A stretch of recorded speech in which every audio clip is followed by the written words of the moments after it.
نبی پاک صلی اللہ تعالیٰ علیہ وسلم نے ارشاد فرمایا،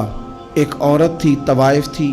ساری زندگی اس کی گناہوں میں گزری معاذ اللہ، پھر وہ ایک کنویں کے پاس سے گزر رہی تھی، ایک پیاسا کتا اس نے وہاں پیاس سے تڑپتے سسکتے دیکھا، اور پھر اس نے اپنے جوتے کو لٹکا کر اپنے دوپٹے کی مدد سے یا جیسے اس سے ممکن ہو سکا اس نے پانی نکالا، کتے کو پلایا، اللہ نے اس کی بخشش فرما دی۔ آپ ماشاءاللہ ہزاروں میں لوگ ہیں، آپ نے بڑی جلدی مجھے یہ بتانا ہے، یہ حدیث آپ نے پہلے بھی سنی ہوئی ہے نا؟ میرا خیال ہے کوئی بندہ نہیں رہا جس نے نہ سنی ہو، سنی ہوئی ہے نا ہم نے الحمدللہ۔ اتنے سارے بندے جو یہاں موجود ہیں انہوں نے سنی ہوئی ہے، تو ظاہر ہے امت مسلمہ میں جتنے لوگ ہیں ڈھیر ساروں نے یہ بات سنی ہوگی۔ لیکن میرا سوال یہ ہے، میں سڑکوں پہ روڈوں پہ سفر کرتا ہوں، ہم نے یہ حدیث درجنوں بار سنی کہ طوائف نے کتے کو پانی پلایا تو اس کی بخشش ہو گئی، لیکن حال یہ ہے کہ سڑک پر کسی گاڑی سے ٹکرا کر اگر کوئی کتا مر جاتا ہے، اب مر ہی گیا ہے، گاڑی والا، موٹر سائیکل والا، پجارو والا، بس والا کوئی اتنی جرت نہیں کرتا کہ لکڑی کے ساتھ، رسی کے ساتھ ہی پکڑ کے اسے سائیڈ پہ کر دے۔ وہ سڑک پہ مرا ہوا پڑا رہتا ہے، یہاں تک کہ گاڑیوں کے ٹائروں کے ساتھ اس کا گوشت لگ لگ کے سڑک صاف ہوتی ہے۔ اس محبوب کے ماننے والے جس محبوب نے بتایا کہ طوائف نے پانی پلایا تھا، اور ہمیں سمجھ بھی آ گئی اور حدیث پڑھ بھی لی اور سن بھی لی، پھر اس ملک کی جو مسلمانوں کا ملک ہے اس کی سڑکوں پر مرے ہوئے کتوں کو اٹھائے بھی کوئی نہ، اور زخمی کتا زخمی ہو ہی گیا ہے، اب اسے سڑک سے سائیڈ پہ ہی کر دیا جائے کم از کم، تاکہ اس کی اگر جان باقی ہے تو بچ جائے۔ تو پھر مجھے بتاؤ نا میرے دوستو، ہم نے کس لیے تقریریں سنی ہیں، کس لیے خطبے سنے ہیں؟ واعظ و نصیحت کی مجالس کا مطلب ہم نے کیا سمجھا ہوا ہے؟ تقریر، تحریر، تصنیف، اچھی گفتگو، اچھا جملہ، اس کا معنی ہم کیا سمجھتے ہیں؟ تو آج جو خوبصورت گھڑیاں شب برات کی صورت میں ہمیں نصیب ہونے جا رہی ہیں، اس سے پہلے اپنے دل میں یہ ارادہ کرو کہ رب کریم نے ہمیں جتنا دین کا فہم دیا ہے، سمجھ دی ہے، علم دیا ہے، ہم ارادہ کرتے ہیں اب ہم صرف سنیں گے نہیں، پڑھیں گے نہیں، صرف بیان ہی نہیں کریں گے، ہم عمل بھی کریں گے۔ کوئی تھوڑا سا نا عمل کا رستہ بھی تو میرے عزیز ہونا چاہیے۔ اب مطلب بہت ساری جگہوں پہ جانے کا موقع ملتا ہے تو لوگ کہتے ہیں پیر صاحب ناراض نہ ہونا، ہم نے بڑا بندوبست کیا ہوا ہے، تقریر ذرا نہ سوا کو گھنٹہ کرنا۔ تو میں کہتا ہوں مثلاً آپ مجھے بتائیں نا، سوا گھنٹہ تقریر کرا کے آپ نے کیا کرنا ہے؟ اگر تو آپ نے اس لیے بلایا ہے کہ جناب ایک بات سنیں گے، ایک واعظ ہوگا، سر دھنیں گے، تو وہ تو مجھے آتا ہی نہیں، تو میں تو مختصر بات کروں گا اور اتنی کروں گا جس کی ضرورت محسوس کروں گا۔ لمبی چوڑی تقریروں کا کیا مطلب ہے؟ ہم کیا چاہتے ہیں سوائے اس کے کہ جناب بات بڑی اچھی کانوں کو لگ رہی ہے، مزہ بڑا آ رہا ہے، تو آپ نے لیا کیا؟ نتیجہ کیا نکلا؟ میرے رسول پاک علیہ السلام کے صحابہ جو حضور سے نصیحتیں لیتے تھے وہ کیسی تھی؟ حضرت عبداللہ بن بصر رضی اللہ تعالیٰ عنہ حاضر بارگاہ ہوئے، آ کے عرض کی، یا رسول اللہ صلی اللہ علیہ وسلم، میں آیا ہوں سونے، پتہ نہیں دوبارہ آ سکوں کہ نہ آ سکوں، حضور پتہ نہیں موقع ملے نہ ملے، ایک بات مجھے بتا دیں، میں اس پہ عمل کروں گا، میری زندگی بھی بن جائے اور آخرت بھی بن جائے۔ تو کریم محبوب نے فرمایا، عبداللہ زبان کو خشک نہ ہونے دینا،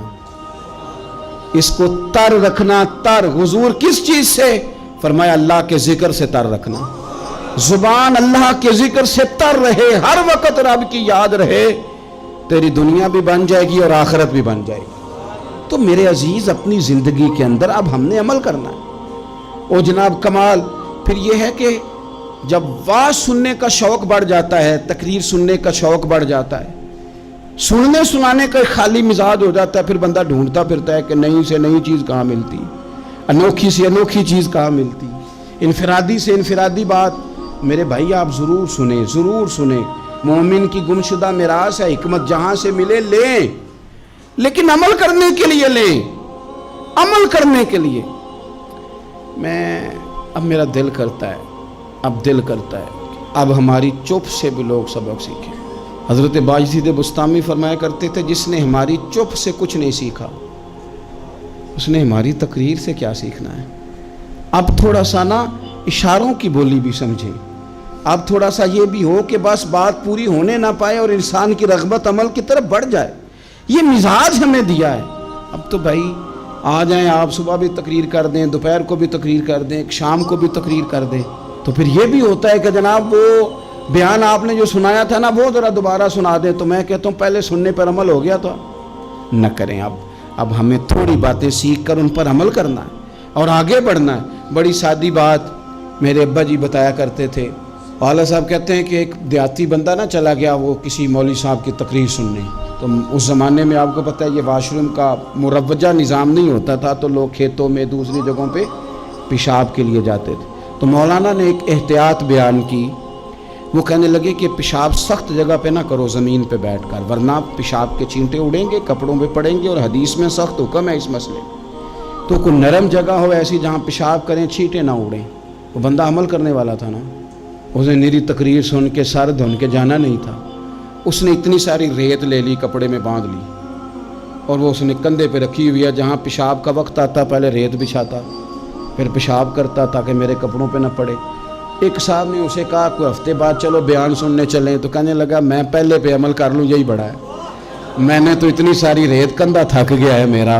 اس دن سے اٹھائی ہے، تو میں نہیں چاہتا کہ نہیں بھی سنوں تو کسی اور جگہ میں۔ یہ تفریح تباہ کے لیے بات کو نہ سمجھیں، اس سادے آدمی نے جو ہمیں سمجھایا مجھے اور آپ کو، اس پر غور کرے کہ کل بھی سنا تھا، پرسوں بھی سنا تھا، پیر صاحب نے ترسوں بھی کہا تھا، شیخ نے پرسوں بھی کہا تھا، پچھلے ہفتے بھی کہا تھا، تو نے اگر شیخ کی بھی نہیں سنی، استاد کی بھی نہیں سنی، پیر کی بھی نہیں سنی،